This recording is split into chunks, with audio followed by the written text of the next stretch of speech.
প্রিয় উচ্চ মাধ্যমিকের ছাত্রছাত্রীরা, আজকে তোমাদের সিলেবাসের অন্তর্ভুক্ত আমার বাংলা থেকে তোমাদের প্রশ্ন উত্তর লেখাবো। আজকের আমার বাংলার বিষয় কলের কলকাতা। প্রশ্ন লিখবে ইনভার্টেড কমা দিয়ে। হঠাৎ একদিন ক্ষেপে উঠল কলের কলকাতা। ইনভার্টেড কমা ক্লোজ করে ড্যাশ দিয়ে প্রশ্ন লিখবে কলকাতার ক্ষেপে ওঠার কারণ কি বা বলতে কি বোঝানো হয়েছে। কলকাতার ক্ষেপে ওঠার ফল কি হয়েছিল। উত্তর লিখবে সুভাষ মুখোপাধ্যায় বিরচিত আমার বাংলা গ্রন্থের অন্তর্ভুক্ত কলের কলকাতা প্রবন্ধে পরাধীন ভারতের অন্তর্গত 40-এর দশকে আন্দোলন মুখর কলকাতার কথা বলেছেন প্রাবন্ধিক। দাঁড়িয়ে দাও। একদিকে স্বাধীনতা আন্দোলনের জোয়ার, কমা দাও, অন্যদিকে অসহযোগ, আইন অমান্য, বিলাতি বস্ত্রদ্রব্য বর্জন কলকাতাকে অশান্ত করে তুলেছে। দাঁড়িয়ে দাও। একেই লেখক ক্ষেপে ওঠা বলে মন্তব্য করেছেন। দাঁড়িয়ে দাও, প্যারা চেঞ্জ করো। প্যারা চেঞ্জ করে লিখবে কলকাতার ক্ষেপে ওঠা যেন জনসমুদ্রে জোয়ার লাগা। দাঁড়িয়ে দাও। গাড়িগুলো যেন সব এক টানে বড় রাস্তায় এসে পড়ল।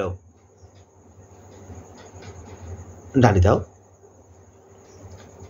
শহরময় চাঞ্চল্য, গোলপুকুর, গোলদিঘি, রাস্তার মোড়ে মিটিং চলেছিল।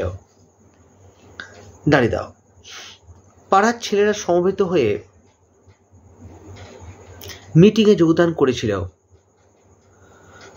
পার্কে, স্কুলে মিটিং, পিকেটিং। ঘর ছেড়ে সবাই রাস্তায় বেরিয়ে এসেছিল। স্বাধীনতাহীনতায় কেউ বাঁচবে না। ড্যাশ দাও। এই ছিল মূল মন্ত্র। দাঁড়িয়ে দাও। আগুন জ্বলে ওঠে শহরে, কমা দাও, উঠতে থাকে বিলাতি কাপড়। দাঁড়িয়ে দাও।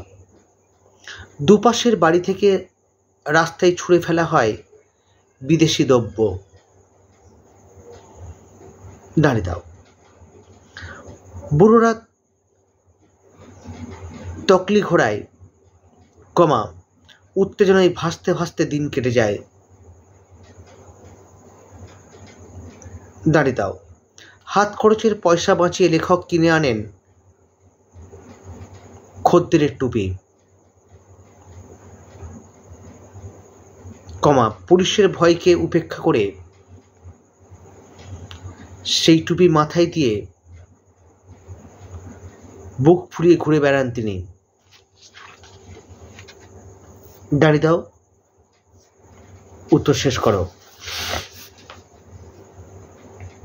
চ্যানেলটি যারা নতুন এসছো চ্যানেলটিকে সাবস্ক্রাইব করো, ভালো লাগলে লাইক করো, বন্ধুদের সঙ্গে শেয়ার করো, আর অবশ্যই কমেন্ট সেকশনে কমেন্ট করো তাই তোমরা কী ধরনের প্রশ্ন উত্তর চাইছো। পরে প্রশ্ন লেখাও ইনভার্টেড কমা দিয়ে। চেয়ারের ওপর যিনি বসে আছেন তাকে দেখে নিজের চোখকে বিশ্বাস হচ্ছিল না। ইনভার্টেড কমা ক্লোজ করে ড্যাশ দিয়ে লিখবে চেয়ারের ওপর কে বসেছিলেন, জিজ্ঞাসা চিহ্ন দাও। লেখক তাকে কোথায় দেখেছিলেন, জিজ্ঞাসা চিহ্ন দাও। লেখকের এই স্থান দেখার অভিজ্ঞতা লেখো। উত্তর লিখবে সুভাষ মুখোপাধ্যায় বিরচিত আমার বাংলা গ্রন্থের অন্তর্গত কলের কলকাতা প্রবন্ধে চেয়ারের উপর বসেছিলেন নেতাজি সুভাষচন্দ্র বসু। দাঁড়িয়ে দাও, প্যারা চেঞ্জ করো। লেখক তাকে দেখেছিলেন ইংরেজদের বন্দিশালায়। দাঁড়িয়ে দাও, প্যারা চেঞ্জ করো। প্যারা চেঞ্জ করে লিখবে কলের কলকাতা প্রবন্ধে সুভাষ মুখোপাধ্যায় কলকাতা শহরের ইংরেজদের বন্দিশালা দেখার অভিজ্ঞতা ব্যক্ত করেছেন। দাঁড়িয়ে দাও স্বেচ্ছায় কারাবাসকারী বাড়িওয়ালা রামদুলাল বাবুর সঙ্গে দেখা করতে লেখক জেলখানায় যান তার দাদার সঙ্গে। দাঁড়িয়ে দাও ট্রাম থেকে নেমে সেপাইয়ের থেকে প্রবেশের অনুমতিপত্র নিয়ে লৌহ নির্মিত প্রকাণ্ড সিংহ দরজা দিয়ে সেখানে প্রবেশ করতে হয়। দাঁড়িয়ে দাও ইংরেজদের জেলখানায় মাথা নিচু করে ঢুকতে রাগ হয় লেখকের।